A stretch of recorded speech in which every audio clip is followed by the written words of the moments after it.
السلام علیکم ناظرین، آپ دیکھ رہے ہیں KPN HD اور میں ہوں سمینا چودھری۔ مقبوضہ کشمیر میں بھارتی فوجیوں نے اپنی ریاستی دہشت گردی کی تازہ کارروائیوں کے دوران ابقا اسلام آباد اور کولگام اضلاع میں 2 کشمیری نوجوانوں کو شہید کر دیا۔ سرحد پار سے آمدہ اطلاعات کے مطابق بھارتی فوجیوں نے ضلع اسلام آباد کے علاقے سرگوفواڑہ میں محاصرے اور تلاشی کی کارروائی کے دوران نثار احمد ڈار نامی نوجوان کو شہید کر دیا۔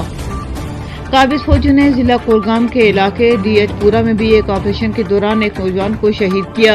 قبل ازیں علاقے میں ایک حملے میں 2 بھارتی فوجی روہت شرما اور انکش کمار زخمی ہو گئے تھے۔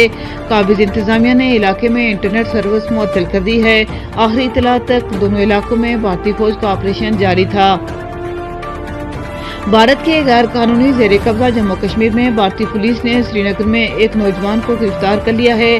سرحد پار سے آمدہ اطلاعات کے مطابق پولیس نے بتایا کہ سری نگر کے مختلف علاقوں میں چھاپے مارے گئے اور بشارت نبی بٹ نامی نوجوان کو ہول سے گرفتار کیا گیا۔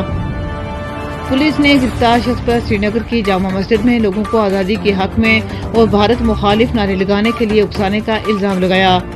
پولیس نے کہا کہ مزید کئی نوجوانوں کو پوچھ گچھ کے لیے بلایا گیا ہے اور انہیں بھی جلد ہی باضابطہ طور پر گرفتار کر لیا جائے گا۔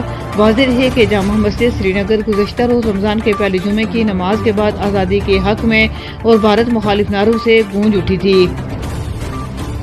ضلع بانڈی پورہ کے علاقے سنبھل کے رہائشیوں نے قابض بھارتی انتظامیہ کی عوام دشمن پالیسیوں کے خلاف مظاہرہ کیا۔